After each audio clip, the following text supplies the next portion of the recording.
Hey there gardeners, Chris here from Steading. I wanted to give you an update on my potatoes because this was the very simple potato grow technique where basically we just used mulch of some kind, which was sugarcane mulch because that's cheap here, and we planted our potatoes, which along this end of the bed was a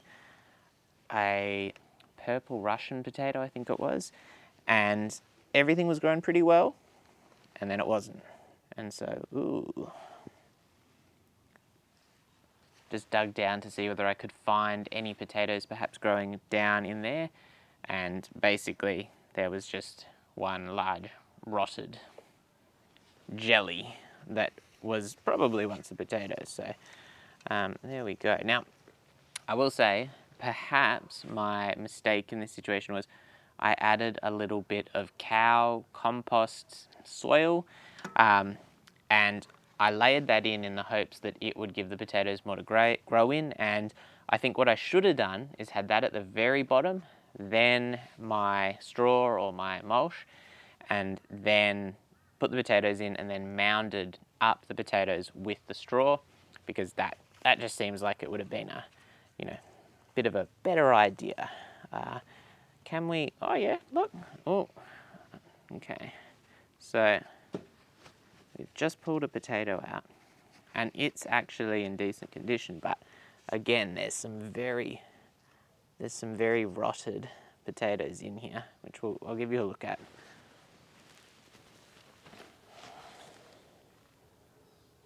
So that's one of our little Russian ones. And that is rotted potato. That's obviously no good. Oh, we've dropped it.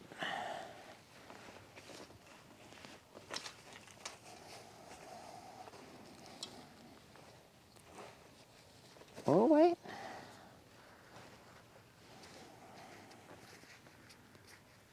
Look at that. That one's a decent size. You could actually eat that one. And obviously the plants along here have all kind of died back, but I planted them all the way along, so we're just going to see what's down in here. We're going to try not to affect those ones there. Yeah, another super rotten potato there. Too moist by the looks of it.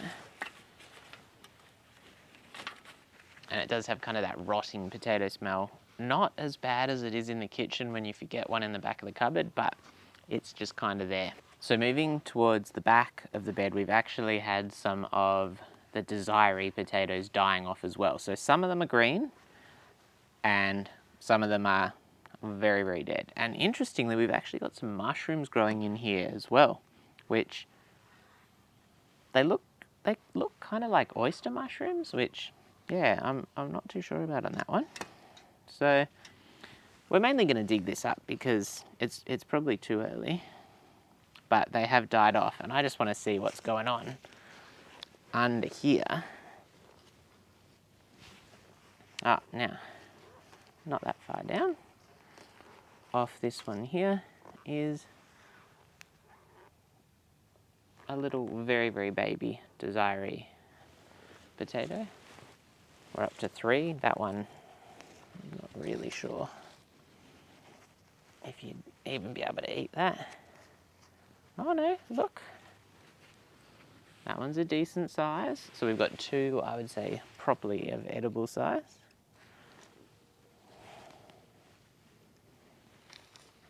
I might leave that one in there and try and come across here.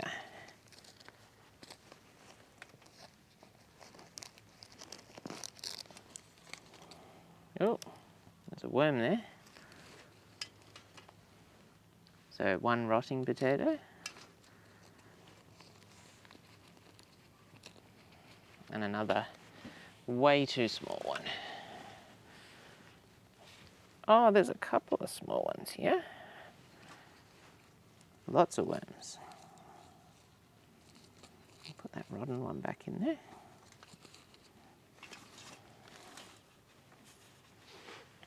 So a couple more small ones. And just to give you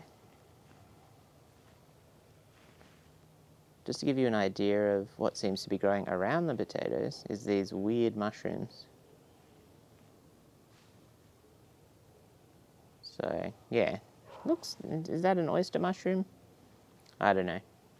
Anyway, yeah, that's just growing in our mulch. Okay, so as far as updates go, not the best. Obviously the plants over, or the potato plants over the back there, they're doing okay, they're still green.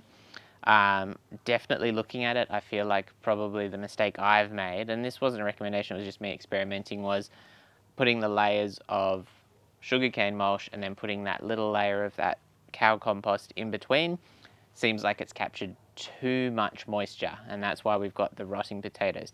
But we've also had some very, very heavy rain, and so the rain itself has probably not helped. Over the back behind me, I've got 2 of the Jack garden beds.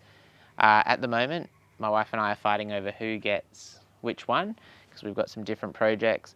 One of those is going to be for another batch of potatoes. I've got a different variety of potatoes. I think September, August, as I may have mentioned before, was when some of the locals recommended planting potatoes, because obviously we're going into the warmer weather, into spring, and that's what we're going to give another go at, because I'm not going to be able to get through summer with 2 medium-sized potatoes and 5 small ones. We need to grow way more than that to be a bit more self-sufficient. So, well, not the worst thing in the world. We certainly haven't had a impressive result. I'll give you a look at what I've got here. Whether you'd replant these as new seed potatoes when you have this kind of situation is probably a good question, because I imagine if you got those sprouting again and did that, they'd probably keep you going. But we're going to leave this bed. We will keep an eye on it, obviously, particularly with those weird mushrooms growing everywhere. And we'll get the next bed in as well. And yeah, we'll see if we can kind of fine tune this, because yeah, that's where the fun is.